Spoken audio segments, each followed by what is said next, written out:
Assalamualaikum warahmatullahi wabarakatuh. Waalaikumsalam. Halo di sana, warga Kota Bengkulu yang mungkin akan menyaksikan tayangan video ini ya. Semoga selalu dalam senantiasa sehat walafiat dan jauh dari COVID-19. Ya, jadi kebetulan hari ini kita akan ngevlog sekaligus ngobrol Disopiri. Hah? Disopiri. Disopiri ya. Sebelah saya ini ya mungkin tidak asing lagi. Semua perkenalkan diri. Ya, Assalamualaikum warahmatullahi wabarakatuh. Waalaikumsalam. Perkenalkan, saya Iwan. Ya. Saya Ketua DPD KNPI Kota Bengkulu dan juga pengurus di Pengprov PT MSI Persatuan Tenis Meja Seluruh Indonesia Provinsi Bengkulu, dan juga saya pengurus SIWO Seksi Wartawan Olahraga Provinsi Bengkulu. Nah, hari ini saya rencananya mau ke Sekretariat KONI Provinsi Bengkulu. Nah, itu di belakang ini siapa namanya itu ya? Itu ada Bang Ardian. Gua perkenalkan diri itu. Ini biar publik masyarakat yang nonton video ini tahu. Mungkin Halo, selamat pagi. Assalamualaikum warahmatullahi wabarakatuh. Waalaikumsalam. Kita panjatkan kepada Allah Subhanahu wa Ta'ala bahwa kita masih diberikan kesehatan, Terus masih dapat beraktivitas ya. Terus dan tidak pula ketinggalan. Doa serta salam kita panjat kepada Nabi besar kita Muhammad SAW. Amin. Karena berkat beliau kita dari dalam kegelapan menuju alam terang benderang. Baiklah, namanya ini kami dari KNPI Kota Bengkulu berencana akan ikut mendaftarkan bursa. nama Ardian Darsa sebagai selaku sebagai pimpinan kecamatan KNPI Kota Bengkulu, luar Kecamatan biasa. Teluk Segara. Panggilannya siapa panggilan? Panggilan dia. Dian ya. Nah, ini Bung Dian dengan Bung Iwan. Jadi dari sana hari ini yang lagi hot ya di perbincangan di media sosial, di media, bahwa saat ini lagi marak-maraknya bursa pencalonan ketua KONI Provinsi Bengkulu. Jadi by the way anyway, saat ini sudah banyak bakal calonnya sudah mendaftarkan diri. Sudah 8. Siapa ini? Ada Bang Jazi, Umar Amin, Ijazi, Bang Deddy Black, Heri Diamin. Ariandi Amin, ada Pinandi, terus juga ada Dadang Misa, Terus Pak Ijazi, Yogi ya. Yogi, Bung Yogi. Ya, nah terakhir ini Bapak ya bakal mengambil formulir ya. Jangan Bapak. Ya, Bung Iya, iya. Bung Iwan. Nah, melihat peta bursa bakal calon ini, Bung Iwan melihatnya seperti apa nih? Kalau kita lihat dari nama-nama yang muncul untuk jadi calon ketua umum KONI Provinsi Bengkulu periode selanjutnya ini, itu nama-nama yang muncul itu memang nama-nama yang beken. Kita tahu sendiri track recordnya, ada Bang Deddy Black itu mantan wagub, terus ada juga Bang Ijazi, beliau mantan Bupati Rejang Lebong 2 periode, ya ada Bang Muar Amin, ya anggota Dewan Provinsi Bengkulu sudah hampir 4 periode jadi anggota Dewan. Juga ada Bang Pinandi, lalu kemarin ada Bang Ariandi Amin atau biasa kami panggil Bang Gentung itu dari wartawan. Nah, banyak lah pokoknya. Nah, kalau saya lihat mereka sebenarnya orang-orang yang berpotensi untuk memajukan bidang olahraga kita bersama KONI. Tapi di sini saya rasa KONI Bengkulu ini hampir sama kondisinya dengan KNPI. KNPI Lagi sakit. ini sedang sakit. Jadi saat ini KONI sedang sakit dan kita harus mengambil bagian untuk Mengobati. menyehatkan kembali. Jadi bagi ada sana yang mengikuti ya perkembangan dunia bursa calon ketua KONI, bahwa memang tubuh KONI sekarang lagi sakit dan parah kronisnya karena hampir setiap tahun diterpa kasus korupsi. Ya, Dan itu menjadi dua ketumnya itu dari Bang Yuan Resugisang itu sudah pernah masuk pesantren, kemudian juga sekarang ada Bang Mupran itu juga sedang berproses masuk pesantren. Ya. Kita tidak ingin Untuk ketiga kali ya. KONI ini nanti ke depan ketumnya itu kembali masuk pesantren lagi. Sekolah. Iya. Kalau masuk pesantren itu ya masih kecil lah, jangan sudah besar masuk pesantren.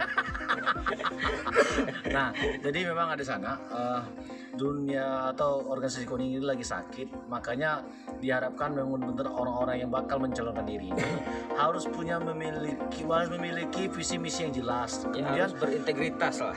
ya, artinya berintegritas itu mampu nggak, atau sekarang banyak atau wacana yang muncul ya calon ketua KONI itu bila perlu maju tanpa APBD. Nah, kira-kira tanggapan Bapak gimana nih? Ya, sangat cocok itu karena dengan kita tidak memakai Dengan numpang satu ini agak merisi kan. dengan kita tidak memakai APBD, maka potensi untuk korupsi itu sangat kecil. Karena setiap kali berkasus dengan masalah keuangan dengan korupsi, itu selalu dana-dana APBD, dana hibah dari provinsi yang Bermasalah. yang dikorupsikan. Ya. Kita untuk menghindari korupsi, kolusi dan nepotisme ini, maka saya bersama kawan-kawan KNPI sepakat bahwa jika nanti dipercaya memimpin KONI provinsi, maka kita tidak perlu menggunakan dana hibah dalam 1 tahun itu nanti. Kita akan buktikan bahwa kita mampu menjalankan cabur-cabur olahraga di Provinsi Bengkulu ini tanpa dana hibah. Kan kita banyak perusahaan yang bisa kita ajak kolaborasi Nice, pas itu. dengan dana-dana CSR mereka itu untuk membina atlet. Kita bayangkan aja seperti ini. Jika salah satu perusahaan itu membina satu cabur, saya rasa cabur itu akan sehat dan tidak perlu mengeluarkan biaya dari APBD provinsi. Sehingga kita tetap bisa berjalan, pembinaan atlet kita bisa berjalan dengan baik, dan potensi korupsi itu tidak ada. Iya. Dan itu menjadi sinyal bahwa kita ingin membuktikan bahwa pengurus yang baru nanti siapapun dia, kalau memiliki komitmen yang sama, artinya bisa membawa KONI ini maju tanpa APBD 1 tahun saja, masyarakat sudah mengapresiasi ya. Ya, kita akan buktikan itu bisa. Nah, itu Mampu, kita bisa dan mampu dilaksanakan. Nah, artinya tinggal lagi kawan-kawan yang lain tuh Ada masalahnya semangat. tadi. Kenapa? Masalahnya tuh sebelum kita membuktikan, Benar. Bang Yan? sebelum kita membuktikan bahwa kita bisa dan mampu memajukan KONI tanpa olahraga, kita harus siapkan dulu dukungan 20 cabur dong. Siap itu. Itu sudah pasti. Benar, itu berapa 20 cabur emang? Ya, kan kemarin saya sudah mendalami bahwa untuk syarat menjadi calon ketua umum KONI itu kita minimal mengantongi 20 suara dari 20 cabur, karena satu cabur itu 1 suara. Nah, total ada 65 suara untuk menjadi ketua umum KONI Provinsi Bengkulu ini. Nah, kita mempunyai 65 kalau hasil saya bertanya langsung dengan ketua penjaringan kemarin. 55 cabur, 10 KONI daerah. Oke lah. Dan 2 orang perwakilan pusat dan provinsi itu. Oh gitu. Oke, nomor 2 berarti 67. Jadi terlepas dari apapun itu, bahwa semangat bakal calon yang untuk menunjukkan ke olahraga ini memang perlu dibuktikan ya. Selain tidak hanya mengantongi dukungan, ya visi misinya juga harus kita lihat loh. Jangan kemudian hanya maju untuk satu popularitas mata, kemudian untuk menggerogoti APBD. Ya, tidak. Lah iyalah, malu dong. Saya ikut lawan. Kalau dapatkan orang kacau itu. Jadi, nah kemudian apalagi kan saat ini kebetulan bertepatan momentum Hari Pahlawan, bahwa KNPI siap mengusung satu kadernya, yaitu ketua kita, untuk maju sebagai bakal calon ketua KONI. Belum terganjal kasus korupsi yang jelas. Masih murni. Mudah-mudahan ke depan. Nah, Insya Allah. dan beliau ini juga pecinta olahraga. Nah, Memang sebagai salah satu syaratnya sebenarnya minimal dia punya pengalaman atau punya semangat olahraga. Jadi percuma kalau mengangkat orang yang tidak punya jiwa olahraga. Bagaimana dia tahu perasaan dan hati Coba orang ini olahraga? dulu. Sudah, Anda terlambat. jadi begini, ini Bung Damar dan Bung Sudarwan, Bung Dian. Jadi 10 November itu diperingati sebagai Hari Pahlawan Nasional. Nah, ini apa ini? Bisa dilihat. Nah, mana silau nih? Ini nggak tahu. Itu. Koni. For Koni. Itu. Jadi memang ini salah satu bentuk Dukungan semangat, kawan-kawan. ya, dukungan dan semangat bakal calon ketua KNPI untuk maju ke ketua KONI. Jadi sebenarnya kalau KNPI ke KONI itu gak jauh beda. Iyalah. Ada I ya, sama-sama I. Organisasi sama-sama organisasi. Ya. Ganti P-nya aja. P Jadi, kan O ganti. Selain mau bertepatan dengan Hari Pahlawan, kemudian maju tanpa APBD. Nah, kreativitas apa lagi yang harus dilakukan nanti selain ya membangun komunikasi dengan pihak-pihak ketiga melalui dana sponsorship nih? Kira-kira apa lah? Ya, komunikasi kita tetap, kalau dengan pemerintah daerah komunikasinya tetap harus dijalankan. Dukungan perlu kita. Ya, karena hubungan yang harmonis itu akan melahirkan prestasi nanti. Benar. Kita harus tetap jaga hubungan dengan Pemda Provinsi, dengan DPR, karena mereka bagian dari orang-orang yang akan ikut membesarkan KONI. Benar.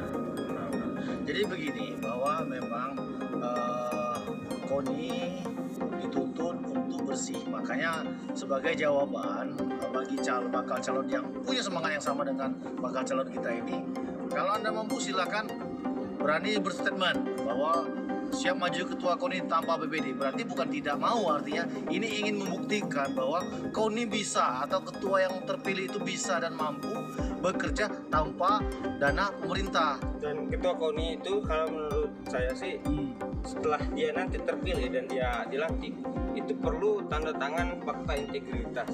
Nah itu. Karena jangan cuma gubernur aja dia fakta integritas dengan KPK. Bila perlu ketua KONI juga harus fakta integritas. Ya, apalagi kejadian serupa udah 2 kali terjadi kan. Ya. Malu itu kayak keledai dijatuh di lubang yang sama. Makanya kita berharap fakta integritas juga menjadi barometer bagi lembaga KONI sendiri untuk menjaga marwahnya untuk siap bersih. Nah, itu. Jadi nampaknya dialog kita sangat dalam ya pembahasannya. Nah, Sebelum tutup, saya ingin nyampaikan, kita ini selaku anak muda, kami itu inginnya daerah kita ini, Provinsi Bengkulu ini sudahlah kecil, jangan pula namanya itu jelek. ya. Kita kan malu, kita dari pimpinan kepala daerah sampai pimpinan KONI sampai berulang kali kita masuk pesantren seperti saya sampaikan tadi. Kita malu lah saat kita keluar, orang bertanya, dari mana Mas? Dari Bengkulu. Oh, yang gubernurnya itu masuk itu ditangkap KPK ya. Kemudian ditanya lagi, dari mana Mas? Dari Bengkulu. Oh, itu yang ketua KONI-nya korupsi dana hibah itu. Kita kan malu lah, kita anak muda saat kita bermain keluar, kita sedang ada di daerah lain di Jawa, kita ditanya seperti itu kan malu. Miris, apalagi KNPI itu adalah organisasi yang besar. Kita ada nanti pertemuan-pertemuan dari pemuda seluruh Indonesia. Nah, kita ingin, walaupun meskipun Provinsi Bengkulu ini daerah yang kecil, tidak begitu besar, kita di Sumatera saja masuk peringkat ke-9 atau ke-10 sekarang kita di Sumatera ini dari 10 provinsi. Nah, saya tidak ingin Bengkulu ini udah kecil dikecilin lagi dengan catatan-catatan yang tadi itu. Kecil, Bengkulu ini besar loh. Kecil lah. Kalau Bengkulu ini kecil lah Bengkulu. Siapa gimana? Kalau Soekarno tidak ke Bengkulu tidak merdeka. Nah, bukan Seperti itu, tolong. Provinsi Bengkulu ini Pak Sudarwan merupakan pecahan dari Sumatera Selatan. Nah, kecil lah. Kita ini dulunya tergabung dengan Sumatera Selatan. Itu. Iya. Udah pecahan. Gimana? Nah, inilah. Dah, kata siapa? Merdeka sendiri. Dah. Saya terus pendapat dengan Anda. Saya tidak sama pendapat kalau soal itu. Jadi begini, kita harus bangkit ya, bangkit dari keterpurukan khususnya korupsi ya. Sebetulnya begitu, hidup mana tuh? Artinya kita ada hidup itu. Nah, artinya Bengkulu memang kecil, kemudian jangan dikecil-kecilkan. Pendapat saya. Nanti kita akan lihat, dan nanti teman-teman yang menyaksikan video ini, aku percaya aku setuju. Oke, ya itu tadi secara geografis. Kita bicara geografis. Nah, kita jangan berdebat di sini. Jadi tolong adik-adik sana yang tiap menyaksikan video ini jangan lupa di like, comment, dan subscribe ya. Dan kemudian nanti bisa kita lihat saksikan teman-teman di video ini nanti bagaimana prosesi pendaftarannya. Nanti kita akan kupas juga. Ya, nanti kita akan ambil formulir. Kita ambil formulir. Kemudian kita akan tayangin cuplikan wawancara atau petikan obrolan dengan pengurus KONI ya. Seperti apa nanti mereka panitia pelaksanaan segala macam lah. Pokoknya kita kupas habis nanti. Tongkrongin terus channel ini dan jangan lupa salam sehat Anda. Salam sehat. Oke, tetap semangat, tetap prokes ya. Saya Heri, cukup begini. Semoga bermanfaat. Kalau bermanfaat jangan lupa like and share, oke? Dadah. Assalamualaikum warahmatullahi wabarakatuh. Waalaikumsalam.